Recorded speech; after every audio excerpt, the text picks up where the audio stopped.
Autism సమస్యకు చక్కటి పరిష్కారం. సంప్రదించండి Homeo Care International. Hello Ravindranath గారు. హాయ్ అండి నాగరాజ్ గారు. ఇవాళ పుష్ప 2 రిలీజ్ అయిన తర్వాత అందరూ గంగమ్మ జాతర గురించే మాట్లాడుకుంటూ ఉన్నారు. చాలామందికి అంటే తిరుపతి పరిసర ప్రాంతాల్లో ఉండేటువంటి వాళ్ళకి మాత్రం కథలుగా తెలిసారు. 900 ఏళ్ల నాటి చరిత్ర ఉందని చెప్పేసి మాట్లాడుకుంటూ ఉన్నారు. గంగమ్మ జాతర చరిత్ర ఏంటి సార్ అసలు? గంగమ్మ తల్లి జాతర రాయలసీమ ప్రాంతంలో విశేషంగా ముఖ్యంగా చిత్రి నెల అంటే తమిళ సంప్రదాయం ప్రకారం ఆగస్టు, సెప్టెంబరు, అక్టోబర్ అంటే ఆషాఢ మాసం తర్వాత వచ్చినటువంటి నెలల్లో ఈ చిత్రి నెల అనేది ప్రధానంగా చేస్తారు. తమిళ సంప్రదాయం ప్రకారం ఈ యొక్క చిత్రి నెల చివరి మంగళవారం నాడు ఈ గంగమ్మ తల్లి జాతరను చేసుకోవడం అనేది ఒక ఆనవాయితీగా రాయలసీమ ప్రాంతంలో ఉంది. అయితే ఈ కథ ఏదైతే ఈ గంగమ్మ తల్లి జాతర ఏదైతే ఉందో ఇందులో ప్రధానంగా ఎందుకు ఇప్పుడు చర్చించుకుంటున్నాం అంటే పుష్ప 2లో ముఖ్యంగా అల్లు అర్జున్ గారి యొక్క పోస్టర్లో మనకు ఒక విశేష వేషధారణ కనిపిస్తుంది. కాంతార సినిమా ఏ రకంగా అయితే ముఖ్యంగా తులునాడు ప్రాంతంలో విశేషంగా ఉందో అంతకు మించి మన యొక్క రాయలసీమ ప్రాంతంలో మన తెలుగునాట కూడా విశేషమైనటువంటి ఈ కథా ఇతివృత్తంతో కలిసినటువంటి జాతర ఈ గంగమ్మ తల్లి జాతర. దీంట్లో కూడా ఇంచుమించుగా తులునాడు ప్రాంతంలో కాంతార్లు ఎలా అయితే చేస్తారో దగ్గరగా ఉంటుంది, కానీ అక్కడికి మించి ఇక్కడ నేను కంపారిజన్ చేయకూడదు, కానీ కంపేర్ చేసే ప్రయత్నం చేస్తుంది. ఎందుకంటే వేషధార నేను కంపేర్ చేసే ప్రయత్నం చేస్తున్నాను. ఇది పూర్తిగా ఏంటంటే ఒక మగవాళ్ళు మీసాలు గడ్డాలతో కలిగి ఉండి ఒక స్త్రీ యొక్క ఆభరణాలు ధరించుకుంటూ మెడలో నిమ్మకాయల దండ వేసుకుంటూ పూలమాలలు వేసుకుంటూ పూర్తిగా ఒక తన్మయత్వంలో ఒక మైకంలో ఆ ఒక పూర్తిగా జాతర అంతా కూడా విశేషంగా తిరుగుతూ ఉంటారు. ఇందులో ఉన్నటువంటి వేషధారులు వీళ్ళు మాతంగి వేషధారులు అంటారు. ఎందుకు ఈ మాతంగి వేషధారణ వేస్తారు అంటే గంగమ్మ తల్లి జాతర యొక్క విశేషాంశాలు తెలుసుకుంటేనే ఈ మాతంగి విశేషం ఏంటని మనకు తెలుస్తుంది. అయితే గంగమ్మ తల్లి జాతర విశేషాంశానికి వెళ్ళాలంటే ముఖ్యంగా ఒక 1000 సంవత్సరాల క్రితానికి అయితే వెళ్ళాలి నాగరాజు గారు. 1000 సంవత్సరాల క్రితం ఇక్కడ ఇప్పుడు మనం చూస్తున్న తిరుపతి కొండ మీద ఉన్నటువంటి వెంకటేశ్వర స్వామి వారికి ధూపదీప నైవేద్యాలు లేని సమయంలో ఇక్కడ కూడా ధూపదీప నైవేద్యాలు జరగాలి. అప్పుడు కాంచీపురం ఆధ్వర్యంలో ఉండేది ఈ క్షేత్రం అంతా కూడా. అప్పుడు చంద్రగిరి పట్టణంలో రాజు ఉండేవాడు. అదేవిధంగా కాంచీపురం యొక్క మహారాజులు ఎవరైతే ఉన్నారో ఆ చోళ రాజులు పరిపాలిస్తున్న ప్రాంతంలో ఉండేది ఈ యొక్క తిరుపతి. ఇక్కడ ప్రభు ఎవరు? కాంచీపురం మహారాజు గారు. చంద్రగిరి సంస్థానాధీశం. వీళ్ళ కిందన ట్యాక్స్ వసూలు చేయడం కోసం పాలేగాలు ఉండేవారు. ఈ రాయలసీమ ప్రాంతంలో మొత్తం 76 మంది పాలేగాలు ఉండేవారు. ఈ 76 మంది పాలేగాలలో ఒక పాలేగాడు ఏం చేసేవాడంటే పూర్తిగా ఈ ప్రాంతాన్ని అజమాయిషి కట్టు, అంటే ఇంత కమ్యూనికేషన్ లేదు కాబట్టి కట్టుదిట్టంగా ఉండేవారు. ముఖ్యంగా ఒక రూల్ పెట్టాడు ఏంటంటే ఎవరైనా అమ్మాయి ముఖ్యంగా ఒక కన్య ఉన్నటువంటి అమ్మాయి పెళ్లి చేసుకోవాలంటే ముందుగా మొదటి రాత్రి తనతో పాటు పడుకుంటేనే తప్ప పెళ్లి చేసుకోకూడదు అన్నటువంటి ఒక నియమాన్ని ఇక్కడ పెట్టడం జరిగింది.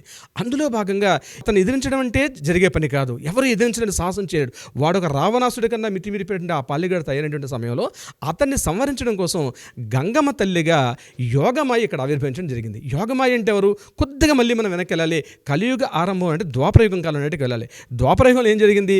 కృష్ణ పరమాత్మ జన్మించిన సమయంలో అష్టమ గర్భంలో కృష్ణ పరమాత్మ ఏ రకంగా జన్మించారో అష్టమ గర్భంలో ఉన్నటువంటి కృష్ణ పరమాత్మ కన్నా ముందు 7వ జన్మగా యోగమాయ జన్మిస్తుంది. ఒక్కసారి మన అందరికి మనకు తెలుసు యోగమాయ అంటే ఎవరు? త్రిమూర్తి స్వరూపంతో, అంటే త్రిమూర్తి యొక్క భార్యగా ఉన్నటువంటి లక్ష్మీ సరస్వతి పార్వతి యొక్క అంశతోటి యోగమాయ జన్మిస్తుంది. జన్మించి ఇక్కడ ఉన్నటువంటి దేవకి గర్భంలో జన్మించి కంసుడు సంహరించడానికి వెళ్తే నీకు మరలా అష్టమ గర్భంలో ఆల్రెడీ ఇక్కడ దేవకిలో జన్మిస్తున్నాడు, అతడు నిన్ను నాశనాన్ని కోరుతాడని చెప్పి ఆ రోజు యోగమాయ కంసుడిని హెచ్చరించి మాయమైపోయిన సంఘటన అందరికీ కూడా తెలుసు. ఆనాటి యోగమాయ కలియుగాంతంలో వచ్చిన తర్వాత ఈ 1000 సంవత్సరాల క్రితం ఒక చెట్టు మీద, ఒక మర్రి చెట్టు మీద తల్లి నివసిస్తూ ఉండేదట. అదే సందర్భంలో రామానుజాచార్యుల వారు ఇక్కడ తిరుమల వెంకటేశ్వర స్వామి వారి యొక్క ఆరాధన అర్చన ప్రక్రియలో భాగంగా ఎలా చేస్తే బాగుంటుంది, ఇక్కడ చూస్తేనేమో భయగడ్డ విషసర్పాలు భయంకరటువంటి క్రూరమృగాలు తిరుగుతున్నటువంటి ఈ ప్రాంతంలో ఎలా ఈ యొక్క స్వామివారికి నేను అర్చనాదులు చేయాలి అని ఆలోచన సందర్భంలో ఆ చెట్టు మీద నుంచి ఒక మాయ రూపంలో ఉన్నటువంటి ఒక విశేష ఒక తెర ఇమ్మీడియట్గా రామానుజాచార్యుల వారు ముందు వచ్చి భయపెట్టడానికి ప్రయత్నించిందట.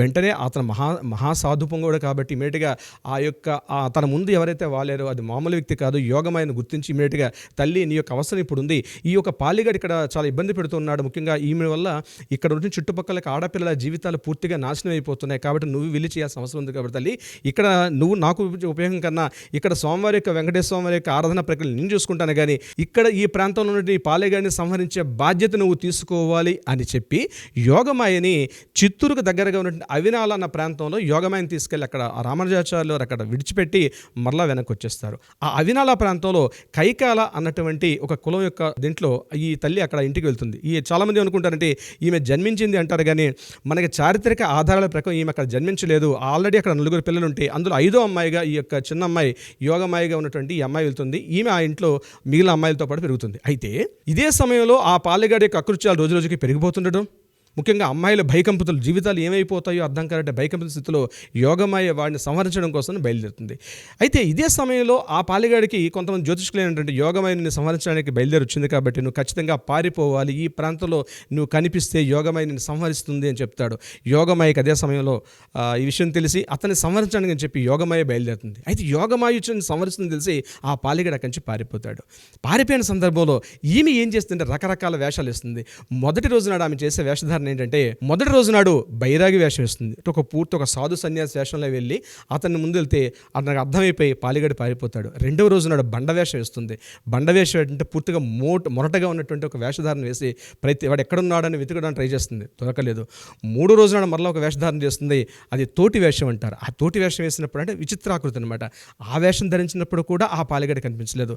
నాలుగో రోజు నాడు ఒక దొరవేషం వేసుకుని వస్తుంది, అంటే ఆ యొక్క ప్రభు గారి యొక్క వేషం వస్తుంది. సో నా కోసం ప్రభు వచ్చారని చెప్పి ఆ పాలిగాడు మరలా అమ్మవారి ముందు బయటపడడం, ఇమీడియట్గా ఆ దొరవేషం ఉన్నటువంటి అమ్మవారు విశ్వరూప దర్శనం చూపించి ఇమీడియట్గా వాడిని సంహరించడం జరుగుతుంది. ఇక్కడితోటి ఆ పాలిగాడి యొక్క సంహరణ పూర్తయిపోయింది. అయితే దీనిని ఇప్పటికి కూడా ఒక ఆనవాయితీగా ఒక సంబరాన్ని జరుపుకోవడం. ఇప్పుడు మనం దీపావళిని చేసుకుంటాం, నరకాసురుని సంహరించాం కాబట్టి దీపావళిని చేసుకుంటాం. దసరా ఎందుకు సంహరించాం అంటే మహిషాసురవర్ధినిగా ఆమె దసరాను కొలుచుకుంటాం. అదేవిధంగా రావణాసురుని కూడా ఒక దీనిగా మనం చూసుకొని దసరాను చేసుకుంటాం. అదేవిధంగా ఈ ప్రాంతంలో జరిగినటువంటి ఏదైతే అకృత్యాలకి వ్యతిరేకంగా తల్లి ఇక్కడ సంహరించింది కాబట్టి దానిని ఒక ఆనవాయితీగా ఇన్ని వేల సంవత్సరాలు, ఈ ఒక 1000 సంవత్సరాల నుంచి దీన్ని ఇక్కడ జరుపుకోవడం అనేది ఒక ఆనవాయితీగా ఉంది. ఇది యాక్చువల్గా కదండి నాగరాజు గారు. సో 1000 సంవత్సరాల నుంచి దానికి గుర్తుగా ప్రతి ఏటా చిత్రి నెల చివరి మంగళవారం నాడు ఒక ఆనవాయితీగా అమ్మవారిని దర్శించుకొని ఆ యొక్క సంఘటనని గుర్తు చేసుకుంటూ ఆయా వేషధారణలతో ప్రజలందరూ కూడా ఆ విచిత్ర వేషధారణలతో ఒక్కొక్క రోజు నాడు కొన్ని విషయాలను జోడించి చెప్తారు. ముఖ్యంగా బైరాగి వేషం ఎందుకు వేస్తారంటే మనలో ఉన్నటువంటి కామ్య కోరికలు అంటే కామ కోరికలను తొలగించడం కోసం బైరాగి వేషం వేస్తారు. రెండవ రోజు నాడు బండ వేషం వేస్తారు, అంటే మన జీవితంలో కష్టాలు నష్టాలు సుఖాలు దుఃఖాలు తొలగుతుంటాయి. అటువంటి సమయంలో ఏదైనా స్థిరంగా ఉండాలని ఉద్దేశంతో బండ వేషం వేస్తారు. మూడో రోజు నాడు తోటి వేషం వేస్తారు. తోటి వేషం అంటే చిన్న పిల్లలు ఆడుకోవడానికి చేసినటువంటి వేషంగా తోటి వేషం చేస్తారు. నాలుగవ రోజు నాడు వేసినటువంటి దొరవేషం అన్నది విశేషంగా ఆ పాలెగాడిని సంహరించినటువంటి వేషం ఇక్కడితో అయిపోతుంది. అయితే ఐదవ రోజు నాడు వేషం వేస్తారు, అది మాతంగి వేషం. ఇప్పుడు మనం చెప్పినటువంటి అల్లు అర్జున్ పోస్టర్లో మనం చూస్తుంటే మాతంగి వేషం అన్నది ఐదవ రోజు నాడు చేసే వేషం. అందులో ఏం చేస్తుంటే పురుషులు పూర్తిగా మీసాలు, ఈ యొక్క జాతర ముందుగానే సుమారుగా 3-4 నెలల ముందుగానే పూర్తిగా మీసాల గడ్డాలు పెంచుకుంటారు. పురుషులు పూర్తిగా స్త్రీ యొక్క వేషధారణ ధరిస్తారు, మెడలో నిమ్మకాయలు ధరిస్తారు, మంగళసూత్రాలు ధరిస్తారు. అదేవిధంగా పూర్తిగా విశేషంగా ఉన్నటువంటి ఒక భయంకర ఆకృతిని కలిగించి ఆ వేషధారణ ధరించి ఎక్కడైతే ఈ పాలిగాడిని సంహరించారో ఆ ప్రాంతంలో ఉన్నటువంటి ఆ యొక్క భార్యని ఓదార్చడం కోసం వెళ్తారు. దీనికి ముందుగా మాతంగ వేషంలో సంహరించాలని కొంతమంది జానపద కథలు చెప్తుంటాయి కాబట్టి మాతంగ వేషం అన్నది పూర్తిగా పాలిగాడిని సంహరించేందుకు దర్శనంగా మాతంగ వేషం చేశారు. ఈ రెండు భిన్న కథలు ఉన్నప్పుడు కూడా మాతంగ వేషం ఉంది ఒక విచిత్ర పురుషులందరూ కూడా స్త్రీ వేషధారణతో వేసినటువంటి ఒక జాతరగా చేసుకుంటారు 5 రోజుల పాటు.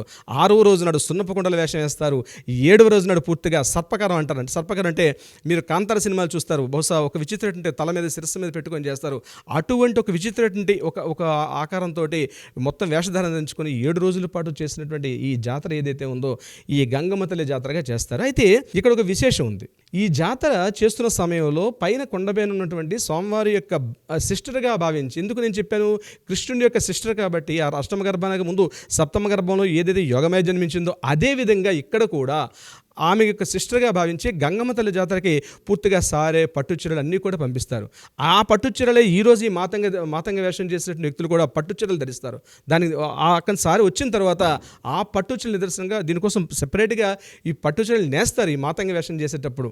అద్భుతంగా ఉంటుంది జాతర విశేషం అన్నది. అయితే ఈ జాతర విశేషం కూడా విశ్వరూప సందర్శనని అమ్మవారి యొక్క మాయతో చేసేటట్టు ఒక విగ్రహాన్ని చేస్తారు 5వ రోజు తరువాత. ఆ విచిత్ర వేషం అంటే బంకమడితోటి ఒక నీలపు రంగు ద్రావణాన్ని కలిపి దాంట్లో బంకమడితో అమ్మవారి యొక్క పూర్తి విగ్రహం తయారు చేస్తారు. తయారు చేసిన తర్వాత 7 రోజులు పూర్తిగా ఆచారంతో అయిపోయిన తర్వాత 7వ రోజు నాడు ఒక విచిత్రంగా ఉంటుంది. అంటే అమ్మవారి యొక్క ప్రతి భాగాన్ని కాళ్ళని చేతుల్ని ముక్కుని శిరస్సును కొట్టి పూర్తి ఖండించేస్తారు. ఎందుకు ఖండిస్తారన్నది ఒక విచిత్రం అనిపించినప్పుడు కూడా కారణం ఏంటంటే అక్కడ అమ్మవారికి ఇదంతా టోటల్గా బంకమడితో చేస్తారు. ఆ బంకమటిని తమ ఇంటికి తీసుకెళ్ళి మరలా మరుసటి ఏడాది వచ్చినట్టు గంగమ్మ తల్లి జాతర వరకు దీన్ని చాలా పూజాతికలను పెంచుకుంటూ ప్రతి ఇంట కూడా చాలా విశేషంగా పూజా పునస్కారాలు వాడతారు. ఆ బంకమట్టి రూపం ఉన్నటువంటి అమ్మవారి యొక్క విగ్రహం యొక్క బంకమట్టిని ఇంట్లో పూజగా పెట్టుకుంటారు. ఇది ఒక విశ్వరూప సందర్శన ఉన్నటువంటి ఒక ఆచారం. ఇది కాకుండా ఇంకొకటి ఏంటంటే ఇక్కడ దుర్భాషలాడుతూ ఉంటారు, బూతులు తిడుతూ ఉంటారు అమ్మవారిని. చిట్ట చివరి 7వ రోజున సాయంత్రం పూట పూర్తిగా బూతులు తిడుతూ అమ్మవారిని అక్కడ ఊరేగిస్తారు. ఇది చాలా విచిత్రంగా అనిపిస్తుంది, చాలామందికి తప్పు అనిపిస్తుంది. కానీ నా దృష్టిలో ఏంటంటే ఈ జానపద ఇతివృత్తంలో ఏంటంటే బూతులు తిట్టడం అంటే అమ్మవారి యొక్క ఏం చేసిందంటే ఆమె ఈ యొక్క పాలెగాడిని సంహరించే టైంలో ఆ మొత్తం ఆ గ్రామ కూడలు అంతట్లో కూడా అమ్మవారు బూతులు తిడుతూ ఆ పాలెగాడు ఎక్కడ దొరుకుతాడని చెప్పి ఆమె భీషణాకృత గట్టిగా ధ్వనిస్తూ బూతులు తిడుతూ తిరిగిందని జానపద కథలు ఇప్పుడు కూడా ఉంటాయి. ముఖ్యంగా అంకణాలు అని అంటారు.